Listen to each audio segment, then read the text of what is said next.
I'm very interested and intrigued to hear Michael talk to us tonight. So I'd be interested to hear what exactly drew you tonight to this, everybody. I think it's going to be a great evening because Michael's background is fascinating. I was joking with him earlier that I was planning to read out his entire bio, even though that would take about 30 minutes.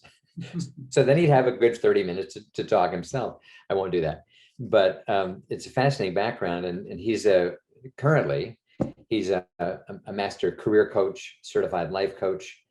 But his work is especially around what he's calling transpersonal coaching.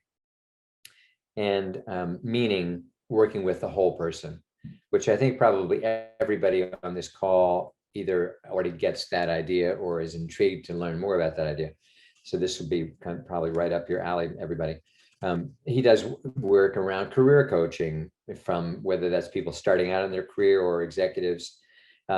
Works with a wide range of people, from students, recent grads, attorneys, people leaving the nonprofit world. So, you know, tonight's theme is about finding your purpose. So he's meeting people all the time. He's faced with people all the time who are trying to figure that out. So I'm very interested to hear his take on that. Background, bachelor's in psychology and philosophy, master's in divinity and pastoral counseling. He was a Catholic priest. And I don't think we've had a former Catholic priest give a webinar since I've been in TGI, which is 1 year now. And just all kinds of things. He's taught at NYU. He was an executive in HR in the corporate world.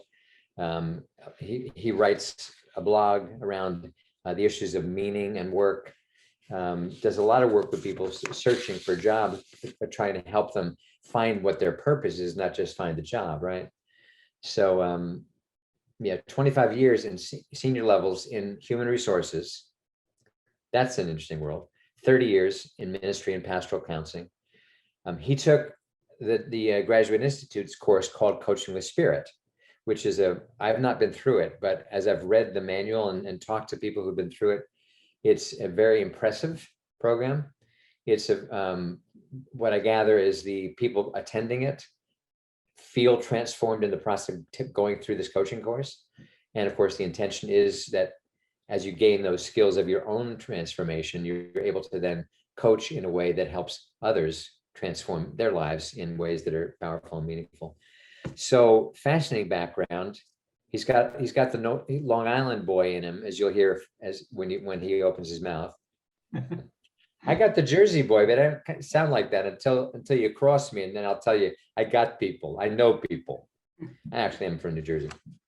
Okay. Without further ado, I'm delighted to welcome Michael Callahan to this evening. Michael, tell us about what we're gonna learn tonight. Can't wait. Very much happy to be here. Thanks everybody for joining. I'm looking forward to our conversation tonight. Please, during the course of this time, if you have any comments you'd like to put in the chat box at any time, you're welcome to do that. For the most part, I think I'll leave the conversation and questions and answers and dialogue towards the end. But if you want to pop in a chat comment along the way, please feel free to do that. So yeah, this topic that Bruce was mentioning about follow your bliss. I took that quote from Joseph Campbell, which I'll be talking more about him tonight. We'll look at a clip of an interview that he had with Bill Moyers, and follow your bliss. Your life's, what is your life's work? So that can mean many different things, and this is really what we're here to explore tonight. I'd like to start by sharing with you kind of an atypical job history. And this person has had a lot of different jobs over the course of his career, over 20. And it happens to be me. So I'm going to share this with you. I know that most people haven't had this many jobs, but all these jobs were for pay. And all of these were ways that I earned a living. So paper boy, amusement park worker, clerk in the US Postal Service, camp counselor, teacher of theology, house painter, gardener, priest, which was a total of 5 years in full-time ministry, but 12 years of seminary formation studies leading up to that. So that was at a 17-year chunk of my life. Probation officer with the city of New York and with federal probation in Brooklyn.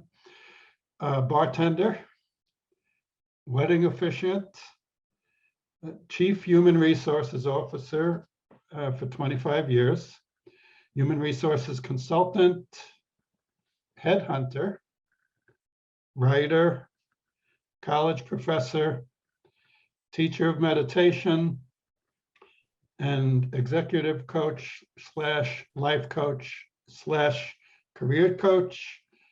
And currently I'm pursuing a master's in mental health counseling, which I will incorporate into my coaching work as well. And in addition to the paid work that I did, I've had some extended stints as a volunteer, as a youth basketball coach of my daughter's basketball team for about 7 years, and as a youth baseball coach. So those are some of my, I see them as jobs, even though they weren't paid jobs, but they were things I enjoyed doing. Interesting reason I mention all these things to start us off is that, with the exception of 2, I really thoroughly enjoyed all of them. And interestingly, the 2 that I enjoyed least were the 2 that I invested the most in. The work, not because it wasn't good work, but my time working as a priest, I did a lot of things I'm very happy I did, happy that I was able to help a lot of people, but I wasn't happy in the work and in the environment, even more so. And as human resources, as a head of human resources, 25 years of my life that I put into that, I'd say most of it was not enjoyable. Did I do some good things? Yeah, but I wasn't a good corporate guy. It took me a long time, a lot of banging my head and a lot of frustration and failure to finally come to the conclusion that that wasn't really the best path for me. So when we talk about bliss, and I'm going to be sharing some slides that we'll look at, not too heavy on the PowerPoint slides, but I'm going to share a couple as we go along. So I'm going to start with that now.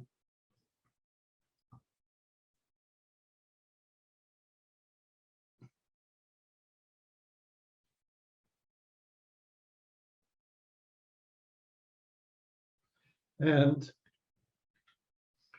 we look at these images, each one of these, and you can put it in the chat box if you like your reaction, just see what each of these images says to you about work. We have this woman in the upper left-hand corner. To me, this speaks of boredom, which is something that a lot of people encounter, a frustration that a lot of people encounter in their work. Boredom, it's not interesting. The fellow to her right, he has a similar posture, but he's also, in addition, he's got these piles of work on either side of him. So to him, I'm feeling like more of an overwhelmed feeling, like too much is being demanded of him. And then in the bottom left, we have kind of the classic thing that's often mentioned as people feeling that they're just a cog in a wheel. We have all these people on the cog, they're going in a circle, but not going anywhere in particular. And then the other circles to the lower right-hand corner, we have the people almost like a hamster wheel, people going in a continual circle, you could say either like a treadmill or just lots of activity, but nothing to show for it. And then if you like the cartoons of the New Yorker magazine, which I do, here's a kind of, they love to pick on the work environment a lot because it's a very fertile area to make fun of. And there's a lot of, ridiculous and absurd things that are easy to poke fun at. So this fellow, we don't really know, is this his partner, his wife, his boss, his coworker? I'm not sure if he's really at home or if he's at work, but he's not sure. He says, I can't remember, do I work at home or do I live at work? And that too, in a way, expresses some of the frustration a lot of people feel with their work, that it never ends, or that they don't have the balance that they would like to have in their life between work and their home enjoyment. On the other hand, these images show to me, and perhaps to you, what work can be when it's good. We see in the upper left-hand corner, here's a woman, she's celebrating something. She's putting her fists up in the air. She could be a lawyer who's just won a case. She could be working in a nonprofit and she just got a big grant. She might be talking with somebody and they're celebrating, but expresses some of the real joy that can be found in work. On the upper right-hand corner is somebody who's out and enjoying the beauty of nature. Perhaps this is that type of person that I talk to sometimes in my work, who never, ever, ever wants to be cooped up in a cubicle or an office. That's the worst thing you could do to that person. And so she's out there. Again, she could be a lawyer who's writing a brief, or she could be counting turtle eggs on the beach. We don't know, but you have the feeling that she's where she wants to be, that she's she's working in a location where she enjoys working.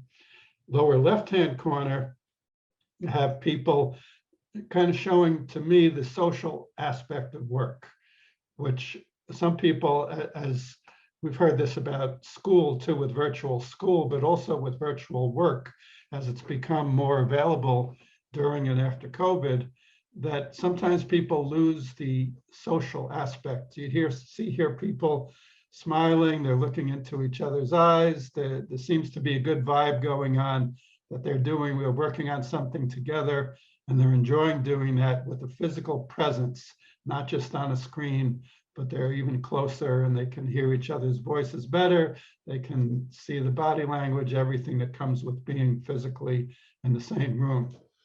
The last fellow here in the lower right-hand corner, one thing I like about him, and we're going to assume he's not doing any harm to the ozone layer and I'm going to say, there is a certain amount of forest management that's necessary. So this guy's done apparently a lot of chopping, but even though he's not smiling, he appears to me, his body language, he's proud of what he's accomplished in terms of the volume.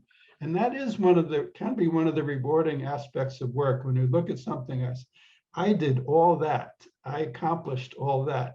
So, and that is one of the intrinsic things that can help us to feel good about what we're doing when we can see what we've accomplished. So these are some of both potential frustrations on the one hand and rewards and enjoyment on the other hand that can come along with work. So now our inspiration tonight that I'd like to introduce to you is that in 1988, Joseph Campbell, who was a teacher, an author, and a speaker, and a mythologist, did a 6-part series with Bill Moyers on PBS called The Power of Myth. And in this clip I'm going to show to you now, Bill Moyers is asking him about this idea of follow your bliss that Joseph Campbell liked to talk about. And he's asking him, what does it mean to follow your bliss? So why is it important to follow your bliss? So let's take a look at that. It's about a 4 or 5 minute clip, and then we will resume after that. I came to this idea of bliss because in Sanskrit, which is the great spiritual language of the world, and they know all about it and have known about it for a long time. The transcendent is transcendent. But there are three terms that bring you to the Michael? brink. You might say the jumping off place. Michael, we're not seeing the video. We're not seeing the video. Sat Yes. Chit Ananda.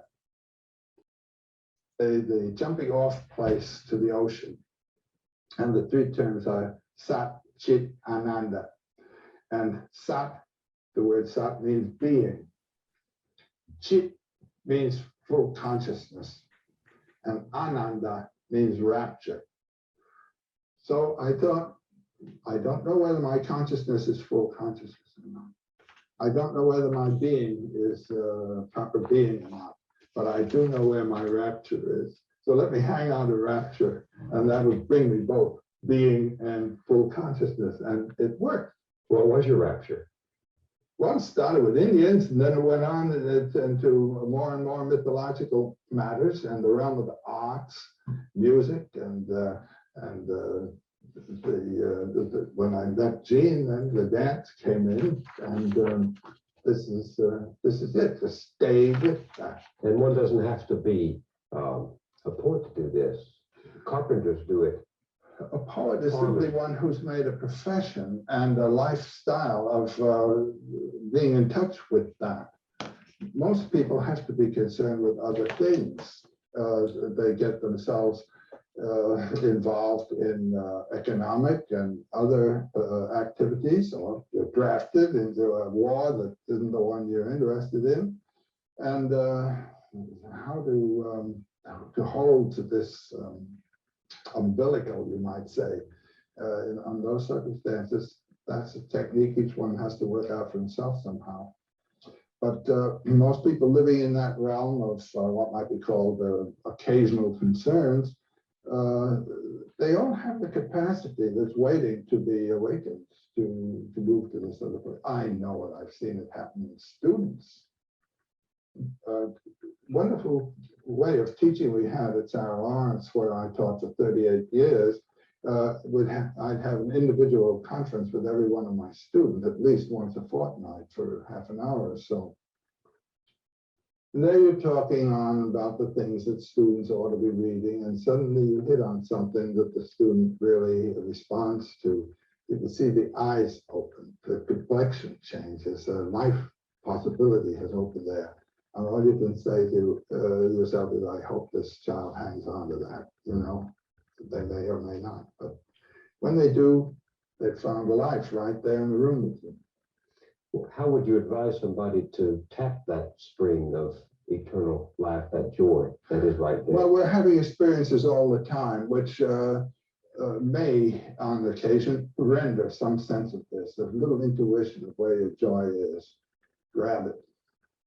No one can tell you what it's going to be. I mean, you've got to learn to recognize your own depths. You ever have this sense when you're following your bliss, as I have at moments, of being helped by hidden hands? All the time. It's miraculous. I even have a superstition that has grown on me as a result of invisible hands coming all the time. Namely, that if you do follow your bliss, you put yourself on a kind of track that has been there all the while waiting for you. And the life that you ought to be living is the one you're living somehow. And when you can see it, you begin to deal with people who are in the field of your bliss, and they open doors to you. I say, follow your bliss and don't be afraid, and doors will open where you didn't know they were going to be. Do you ever have sympathy for the man who has no invisible means of support? With no invisible means. Yes, he's the one that evokes compassion, you know, the poor chap. And to see him stumbling around when the water in immortal life is right there is really, it evokes one's pity. Right there?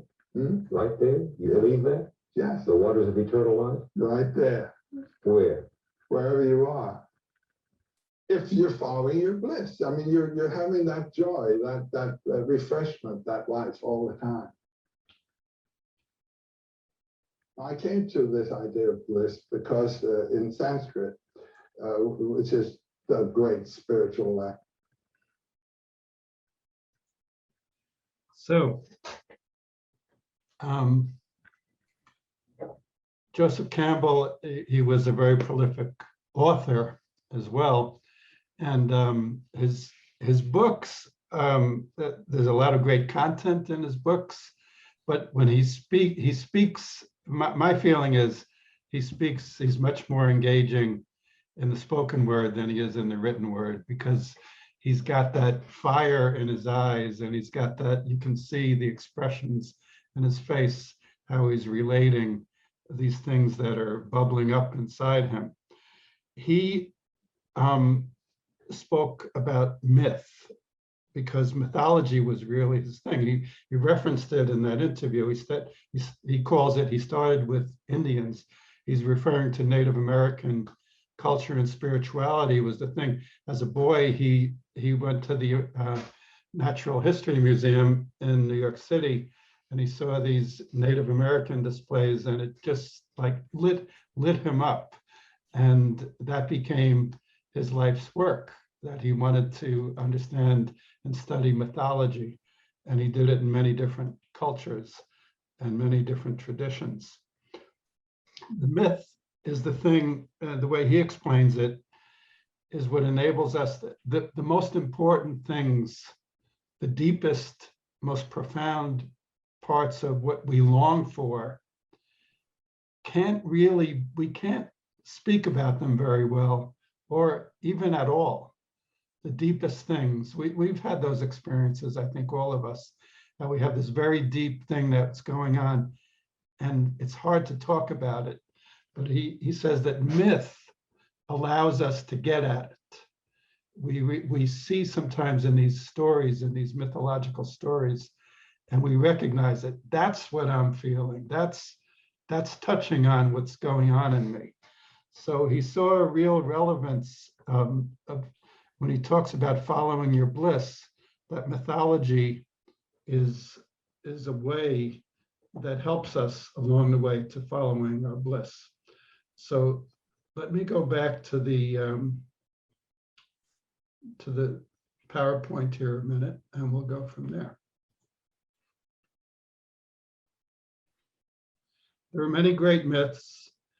Here's an image of in Dante's Divine Comedy, where he, let me just get the full screen on this. Hold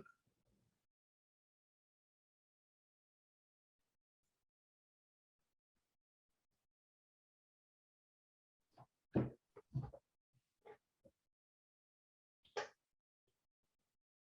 Okay. Sorry about the little technical thing here. Give me one more second.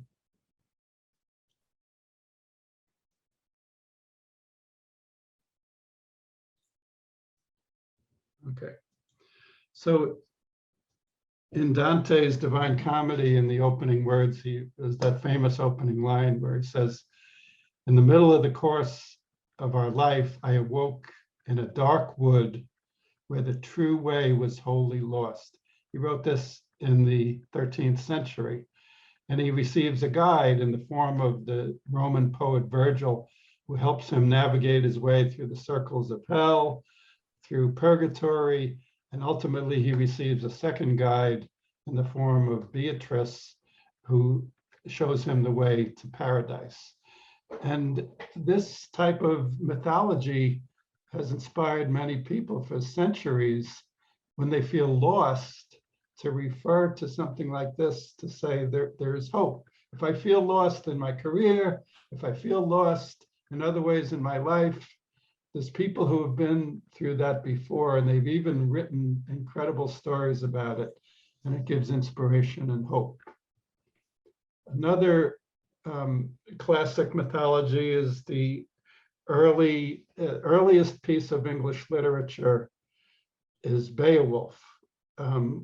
The written copy comes from around the year 1000, but the story probably existed for about several hundred years before that in oral traditions, where this warrior Beowulf is summoned to this kingdom where this monster is killing all the members of the king's court and all the people around the area.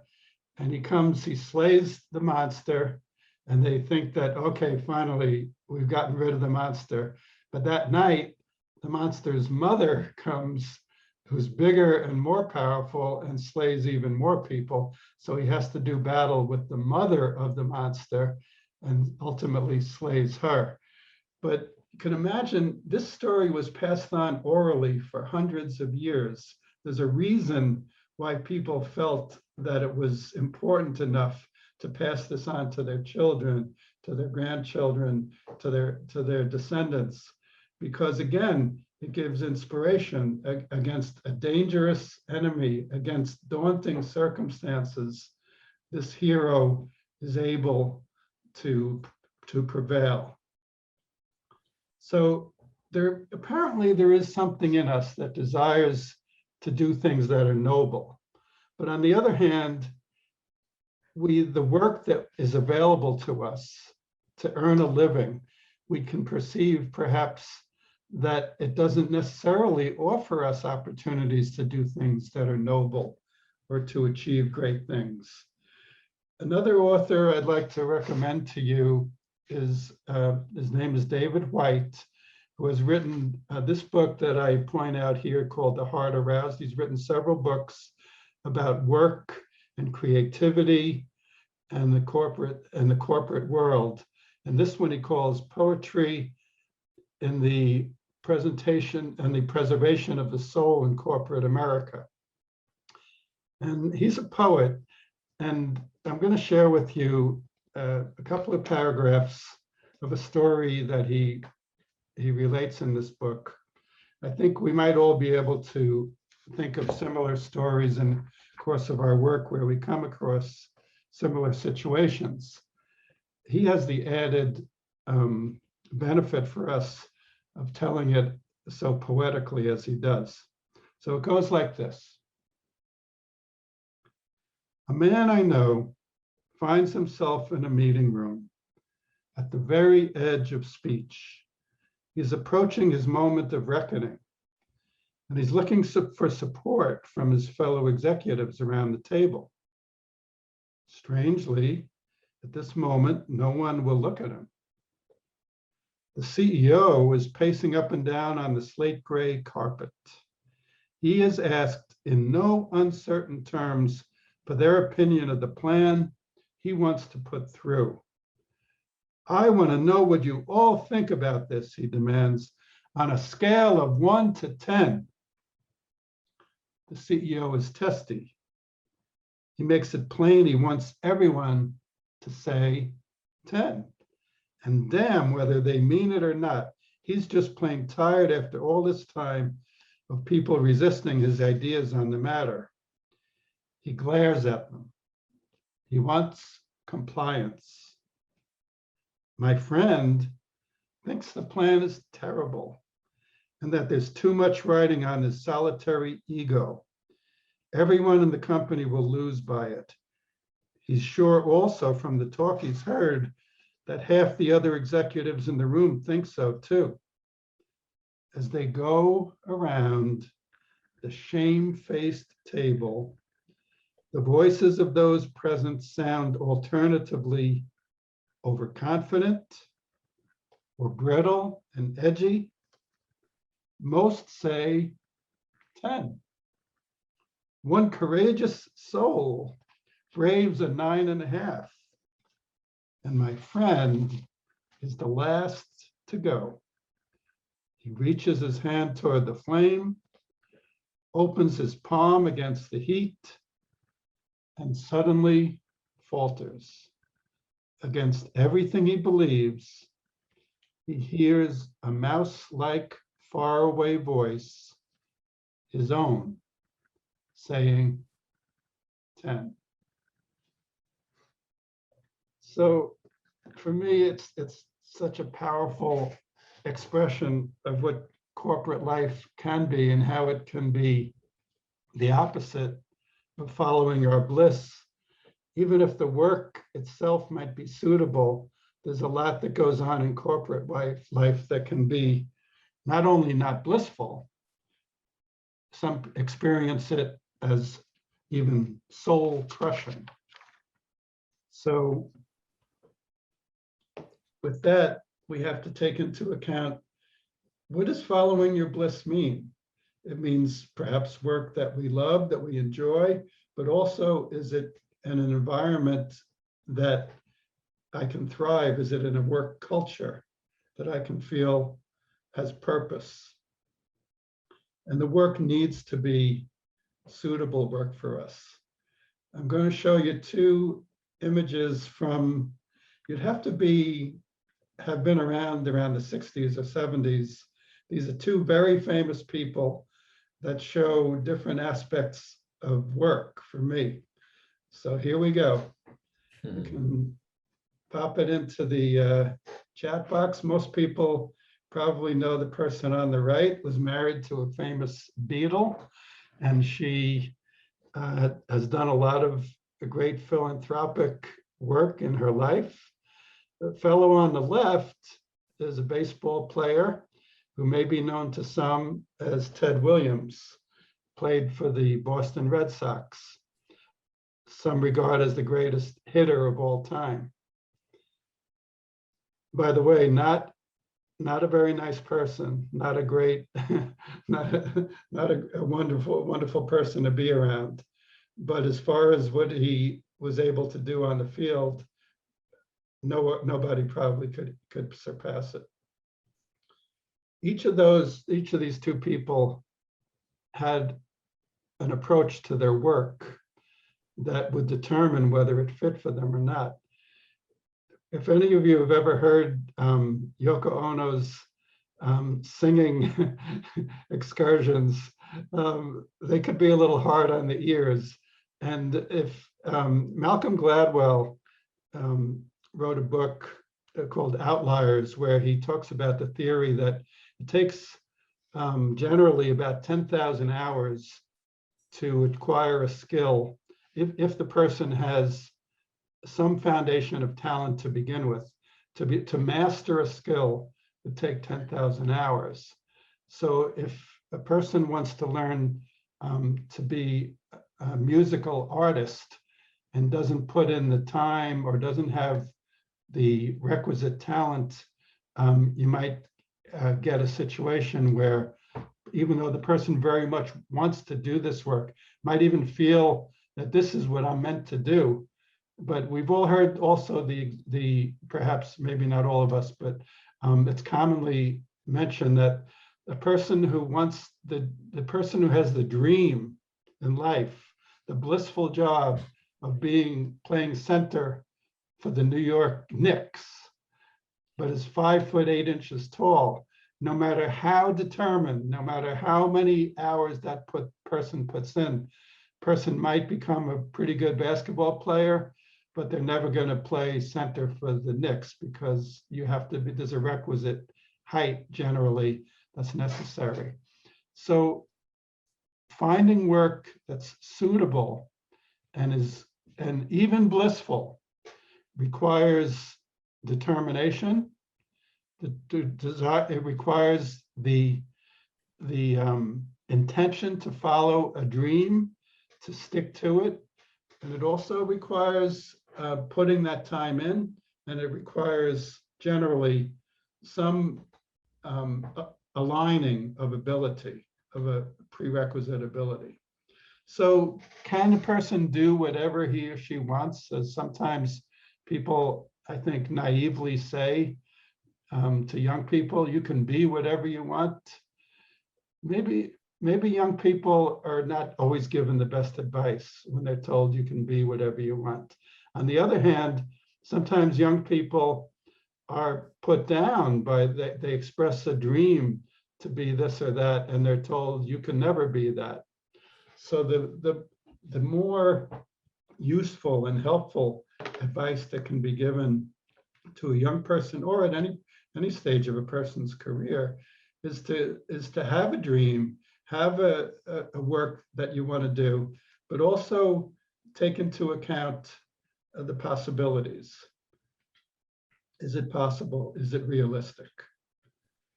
For some people, what that turns out to be And you may know the artist type person who's a musician or theater or some type of other visual arts, who would love nothing better, nothing would be greater than to work full-time in the art that they love.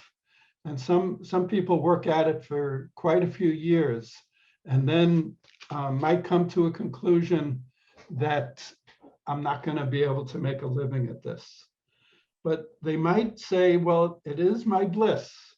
I'm sure of that, but I'm going to need to do it as a sideline, as a gig, as a side gig.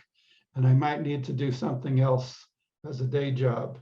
That's a legitimate way to deal with. Not everybody necessarily. I don't want to sit here or stand up here and say that everybody can make a living full-time working at the job that you consider to be your most blissful job, because there is reality too. What I like to come back to is that Joseph Campbell, his job was not to give us all of those qualifications. His job is to inspire us to say, follow your bliss. Don't let go of your bliss. But it's also the responsibility of others to be helpful in navigating that and figuring how to get there. So here's our first survey, and I'm going to ask Brad if he could put this up. We're going to ask you to answer these questions in a quick survey. We're really just going to take about 30 seconds or a minute to answer this. And I'll stop sharing and ask Brad if you could put that up. How do you feel about your chosen line of work? Please pick one of the following.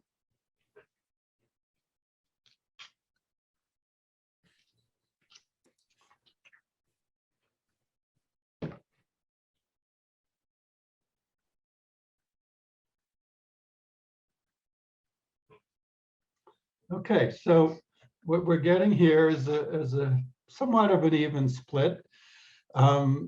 Happily, we have about 27% of our participants who feel that the work that you're doing is blissful, that you're really in line with what you'd most like to be doing, I could say.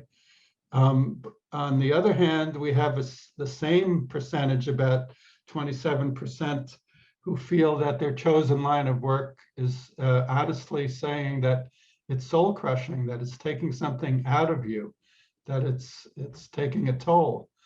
And in the middle, the largest group here in this small survey is saying that about 47% are saying that the work that you do is more neutral, neither blissful nor soul crushing. Okay, so we could end that poll for now. Thanks, Brad.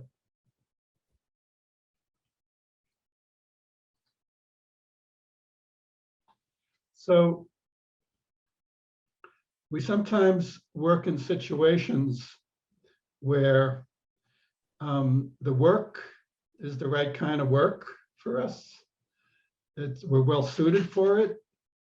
We might even be able to say this is enjoyable work, but the circumstances are such that because of the culture of the company or the boss, we all know how much just one boss can make such a huge difference in how we feel about our work. We might have had the necessary education, put in the time, the preparation, but we're in a situation where it makes us feel miserable about what we're doing. I'm going to share the screen again. Yeah. So the good news, though, let's put it this way. If you think of it this way, the bad news might be that we might need to do some settling. The good news is that by grabbing your bliss in some way, either whether it's as our full-time work or as a side gig, or having some volunteer involvement in something that we really love, that we're passionate about, that it can be that eternal spring of refreshment that really helps us to feel and to know that we are following our bliss. There can also be more than one bliss for a person. I feel this way to some extent in the work I've done over the years. I wasn't just meant to do one thing. Some people could find a sequence of different work throughout your career where you do something for a certain number of years, you enjoy it, 10, 15 years, and then you feel like, okay, I've had my fill of that, I'm ready for something else. That could be a legitimate way of looking at it too. Does following your bliss mean that there's no problems? Absolutely not. You can be doing the perfect job for you. You could be doing you've found your calling, you're doing it, but there's still problems. You know, we still have our own personalities, our own limitations, our own resources. But at the same time, the beauty of Joseph Campbell's exhortation is go for it. Go for it. Don't sell yourself short. So I would like to do a 5-minute, invite you to join in a 5-minute meditation now. And this is a meditation that I learned in the course that I took at the Graduate Institute that Bruce mentioned at the beginning on coaching with spirit. And the instructor for the course Guthrie Sion, taught us this meditation. It's a meditation with your future self. So I'll ask you to get yourself comfortable where you are. If you like, you can close your eyes. Get settled in your seat. If you want to turn off your video for a little while to be more relaxed, you can do that. And allow your body, your breathing to sink down, to slow down from the activity of the day, to bring yourself to feel a sense of relaxation flowing throughout your entire body, from the top of your head to your toes, a release of any tension or tightness that you might be holding.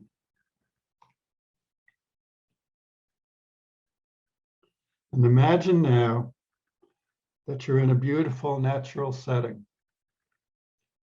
The climate is perfect. The temperature is just right. There may be a slight breeze. Notice how the landscape welcomes and nourishes you. Allow yourself to be received by this deeply healing place. Nearby, you notice a path. The path invites you to follow it. And as you walk along this path, you notice the beauty of the vegetation, music of birds singing, gives you a feeling of being soothed. The air itself seems to enliven you and feed you. You can inhale scents and fragrances. And as you continue along the path, you come to your home 10 years in the future. And notice the place. Notice the look of the structure and approach it.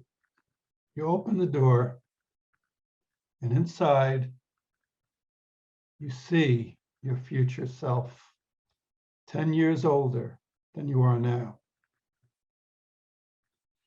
And your future self has a peaceful, radiant smile, eyes that sparkle with joy and deep wisdom. And you gaze into your future self's eyes.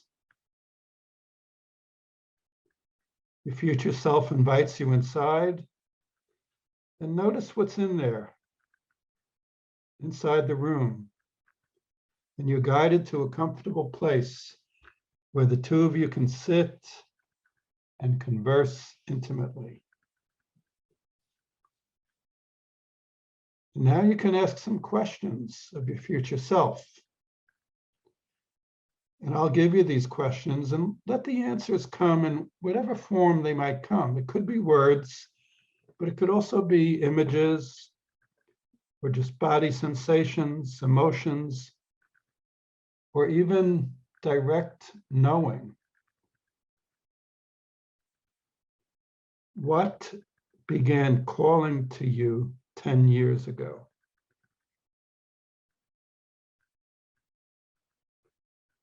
What has brought you most alive during the past 10 years?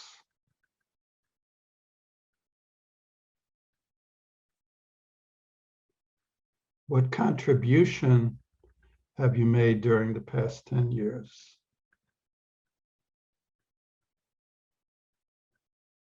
What is your life's work? Or put another way, what's the purpose of your life?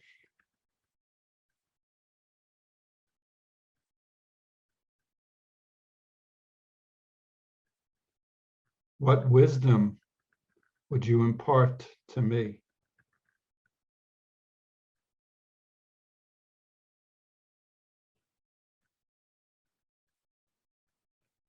Now, your future self may have a gift for you. Receive whatever your future self offers, whether it's a gaze, a word, a gesture, or an object. And take a moment to look deeply into this wise one's eyes, taking in any additional insights. And now you can thank your future self, and you take your leave and say goodbye. You leave the home. You walk back along the path. And again, you notice the beauty of that path, and you return to your starting point, feeling gratitude for the journey.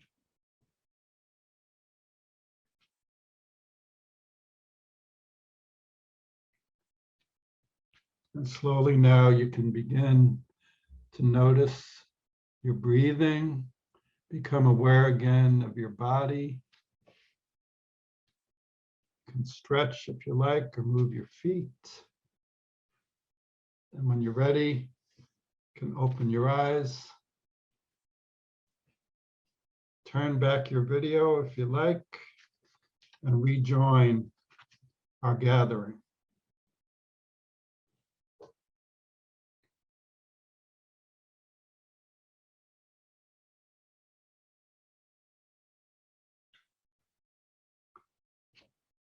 So if you'd like, you can also take a minute here to jot down if there's anything you'd like to hold on to from that meditation. If you'd like to take a minute to record it, please feel free to do that.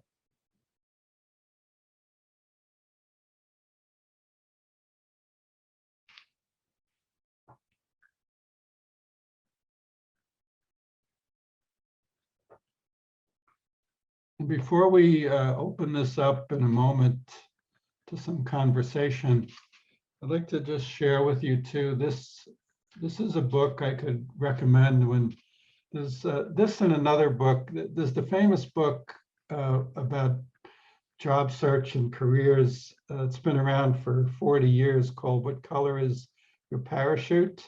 Has a great section on helping a person to sort out what kind of work they want to do, feel suited to do, feel called to do, the idea of vocation, what your calling is. And this book, Designing Your Work Life, these two authors, Burnett and Evans, first wrote a book in 2016 that was highly successful bestseller called Designing Your Life. And they take a design approach where, like, our phones are designed, the screen that's in front of you that you're looking at is designed. All these have intricate designs. So they suggest your work life to approach that from a designer's point of view. So just as a resource, that's one good one that I could recommend if you'd like to do some sorting out, and not only sorting out, but then putting a plan together of how you might get there. So here's our last survey.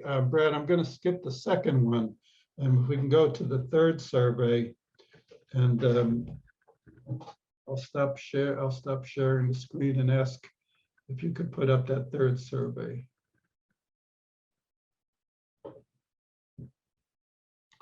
So for this one, you can check all that applied to you.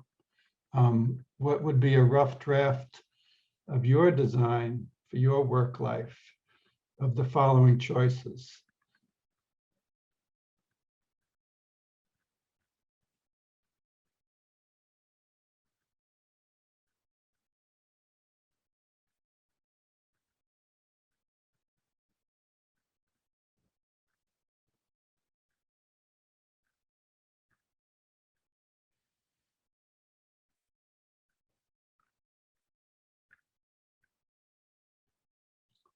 So we'll give this about another 30 seconds. I'm getting a lot of responses.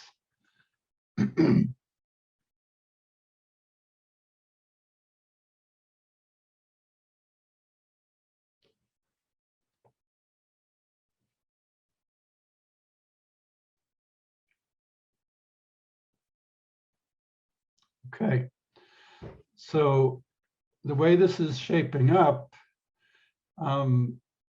which I'm happy to see, the last choice here, I will map an ambitious and achievable course to follow my bliss, is a very high subscribing to this option. 76% have an intention to map an ambitious and achievable course to follow your bliss.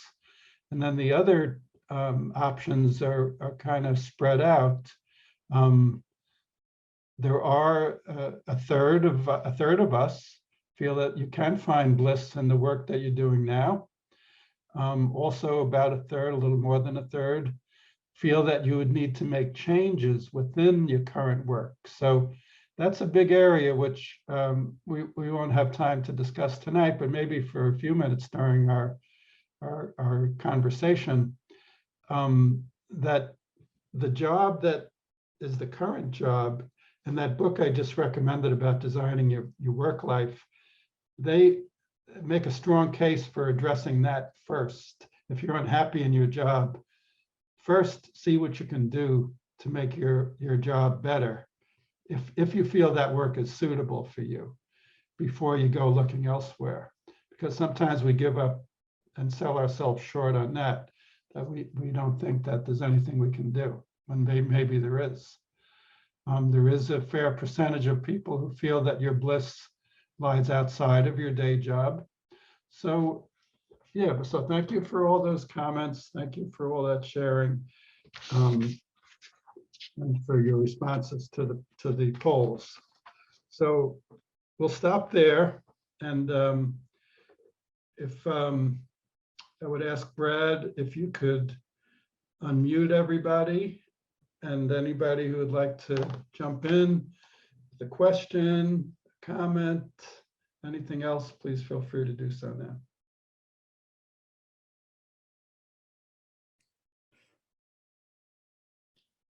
Please jump in, guys. I will. Thank you, Michael. That's fantastic stuff. One thing I particularly love that I resonate with so much is this idea that we're not designed to just be one thing our whole life. You know, I think that's such a mindset that we have been, at least your generation and mine, I assume we're roughly in the same generational block. We're raised to kind of believe that, you know, at least my parents, my father, one job for 35 years. And that was what you were supposed to do. You became the teacher forever. You became my case, my dad worked for an insurance company and had an executive position for 35 years, you know, and one thing. I, on the other hand, have had about 35 jobs. Not quite, but more feeling like I'm designed to do a lot of things. And I feel very lucky that I like to do different things instead of just assuming, well, I'm a one-trick pony. I better find that one thing. And then you kind of ride it as long as you can. And I think that's a powerful realization, as you explained yourself, the 20 jobs, and you loved all but 2. The two that you love the least were the ones you happen to put a lot of time in on. But hey, that's how life goes. But you look like you're loving your life now. You have a wonderful smile about you and a wonderful radiance that comes from you. So I don't want to monopolize the conversation. Who would love to jump in and ask a question or make a comment? You just unmute. Hi, Catherine. Surprisingly, I've had more jobs than both of you have had. I've had over 42 jobs. And I decided that and I should study work. And so I'm doing my PhD in industrial organizational psychology, the study of work, and my dissertation's in coaching. But I too believe I was suited for many, many different things.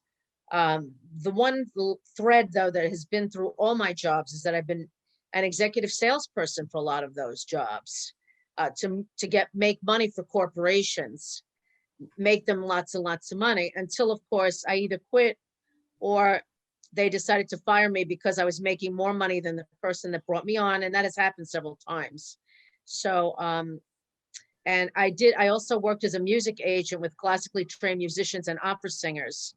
And when they came to me, that was their bliss. And we were talking about some of them, not all of them were quite right to be at a professional level, but boy, did they want to sing or play the piano or violin or whatever it was. And they studied for many years at conservatories.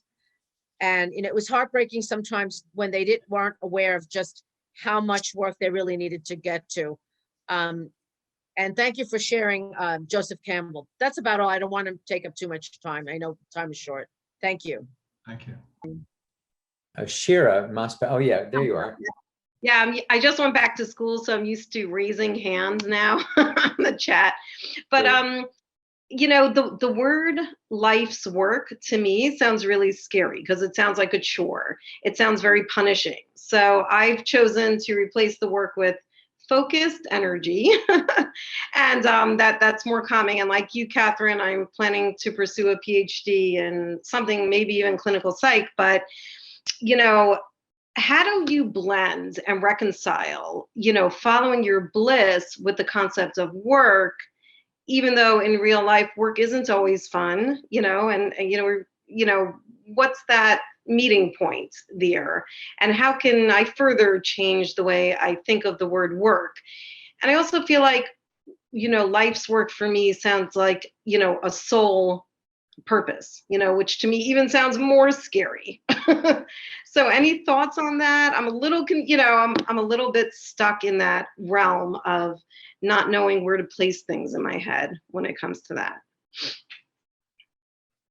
I think it's an individual thing for each person it can take a long time. It can't necessarily follow a timetable for somebody starting their career to say, by age 25, I'm going to have figured out, what I want to do and what I'm going to do for the rest of my career.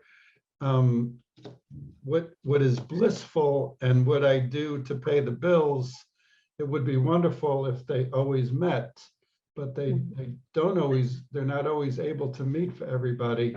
So what I do to pay the bills, and remember that first poll we did, one of the options was soul crushing, and if my day job is somewhat tolerable, I might even be able to make it better over time, and then I can follow my bliss at the same time in some other pursuit that's outside of my day job.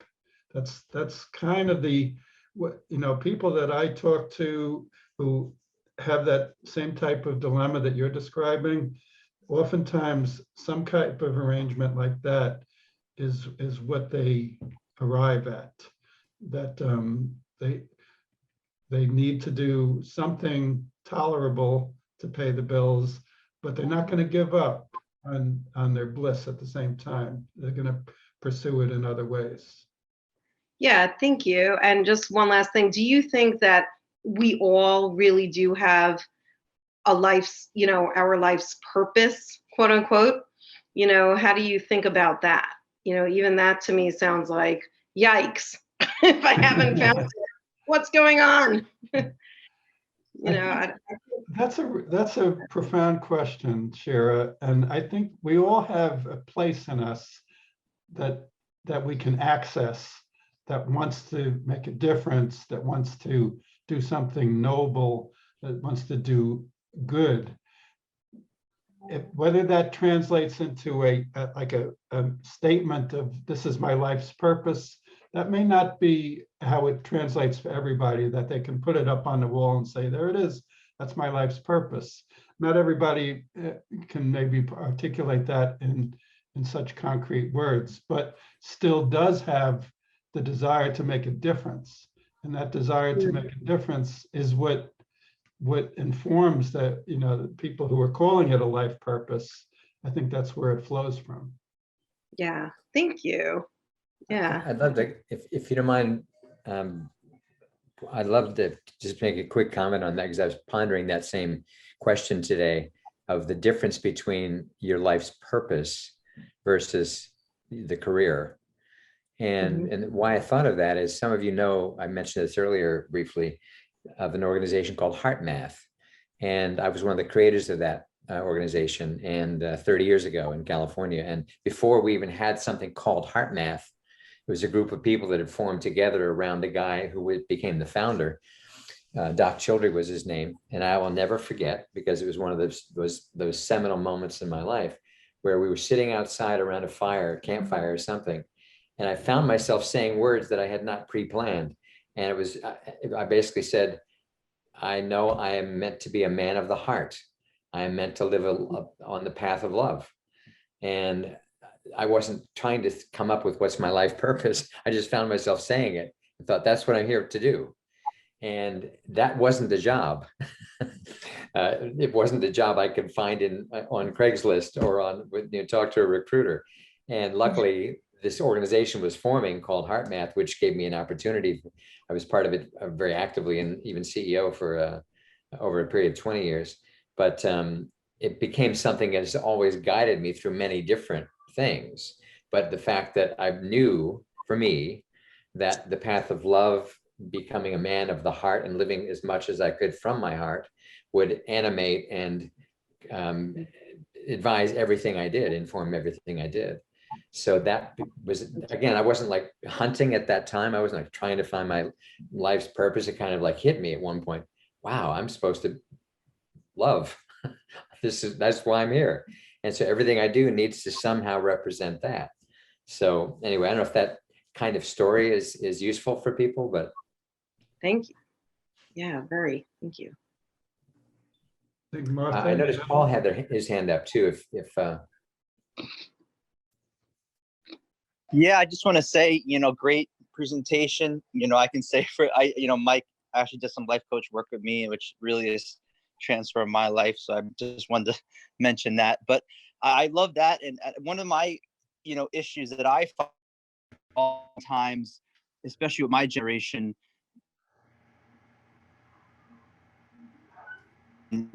finding your bliss, right? Why don't you go do this job or do something that's gonna, full-time job 9 to 5? And I find that often there's a conflict between maybe what people around my age wants to do and maybe the pressures of society.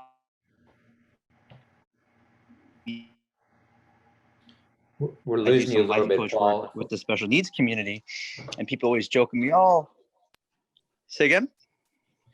We were losing you. You're cutting out a little bit. So that's, I spoke up about that at one point. Okay. Just keep on going. I was saying that, for example, oftentimes people with, know the work that I do, which I take young adults into the community and help them connect with others. People joke, "Oh, that's not a job. You have fun with what you do." And I think people are so used to thinking of work as a certain way. And when they find people who maybe have fun at their job, they kind of tease at them. So my question is, how do you balance and handle maybe feedback from, society or family that, what you're doing may not be what they think is best? I'm not sure if that's a clear question. I apologize, but. I think it's a clear question, and especially for people of all ages, but especially younger people. tend to be more impressionable by what adults say to them about what they should or should not do. So I think I'll just say, tell them to go jump in a lake.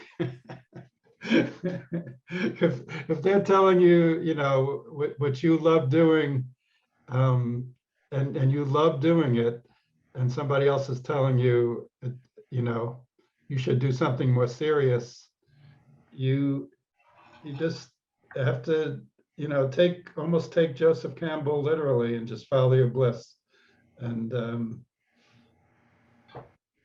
don't be held back from that, especially if it's strong. If it's a strong inclination that you have to pay attention to it. Martha had her hand up. Hi. Thank you, Mike. Excuse me. I've been following my bliss for about 40 years now. And it's been the road's gone in many curves and run into many boulders, but it keeps going. And I was introduced to Joseph Campbell's work in the mid 80s, I think. And that's when I really started looking at following my bliss. And it has taken me a long time to really continue on that path, which is teaching earth-based spirituality and cross-cultural shamanism. I did my doctoral dissertation at CIIS in San Francisco on Out of the Mists, and it was an organic inquiry into sacred ways of knowing and shaping reality, shaping your own reality. And so I found that, I was a mother for a long time, and then I started working full time, and things got put on a back burner, and then all of a sudden they exploded again, and I was able to do my circles and groups on Zoom, which was really nice. And just when I think I'm giving up, something happens, and that Campbell said in the video today that the path was just there. It was like you were being handed the path. And so I'd encourage all of you to really think about, what's your purpose? What really makes you excited? And go for it. Because you will get there. It may take you 40 years. I'm 68 and I'm still walking that path. So do what you can do, but do it. And don't be afraid. I was just noticing in the chat that there's an interesting little dialogue going on around is for some people the question, what's your purpose, doesn't resonate as much as for other people. Like the question kind of leaves you cold for some people. And I'll never forget, I just come out of a 2-year journey with cancer, surgery, immunotherapy treatments, staph infections, double hip replacement. My mother passed away, my marriage ended. It was a really rough couple of years. And coming out of that, I realized I wanted to sing again. I wanted to dance again. And we started, a friend of mine and I started doing these performances. And we realized that the energy behind what we were doing was really to ask people, what makes your heart sing? And that question, what makes your heart sing, for some people is like, oh, thank you for asking that. What makes your heart sing? It's kind of like Martha was saying, what makes you come alive? And I think that sometimes you kind of ask the question from a couple of different ways. If what's your life's purpose doesn't resonate for you as much, try what makes your heart sing. Because sometimes in my experience, you just find something that you love to do, like look at a gorgeous rhododendron as they're blooming outside, or you look at a sunrise and that makes your heart sing, and that can be a doorway into finding something that becomes like, okay, this is what I'm meant to do. I'm meant to be in touch with this feeling as much as I possibly can be. As you can tell, I've thought about this quite a lot in my life. Yes, Lindsay. Just you need to. I think also it's just a blend as well. You know, I think we sort of are very specific about work and home, and as if they're, you know, two sort of very separate things. And I've tried over the last 18 months to make that into a synergy of something that I can find joy, happiness, pleasure in my environment that maybe is quite stressful. As a, you know, I'm studying, but I started a new job on Monday, and I walked into the office and it's like a white wall with new carpet, no plants, you know, bright shiny desk, and nothing in there that was bringing me joy or pleasure. So I walked in this morning with 30 plants and stuck them all over everywhere. And I brought in some, you know, I opened the fridge and got a real shock. It was just full of crap. And I thought, I'm not eating any of this. So I brought in fruit bowls. I've offered to decorate. I've offered to put up some lovely wall art. And I just think bringing in that sort of pleasure and the fun into a workplace, because it shouldn't be so separate. I think trying to find that alignment in really what you want to do, there should be synergy in both. And if not, you know, then I don't know, I sort of got made redundant October last year, and I've spent the last year absolutely not going back to a job that I do not love. I just won't do it, you know. So for me, starting on Monday, this job is in total alignment to what I want to do. But, you know, when I walked into the environment of just a blank office, I went, oh my God, this is just, you know, so not me. So yeah, I've Lindsay-fied it for the, you know, for the foreseeable 2 weeks that I'm there. And everybody was much happier today. You know, they walked in, it was brighter, had lovely food, you know, had lots of plants, lots of flowers, you know, and everybody was in great shape this morning when I walked in. Take pictures, share. Yeah. That's great. Fun story. I've read some commentaries and critiques from authors who I respect a lot, who are very knowledgeable, who write about work, and they write about what's going on in the job market. And I've read a few who are very critical of the approach, the follow your bliss approach, that saying that's naive, that it's simplistic, that we owe more to our young people than just to tell them to follow your bliss.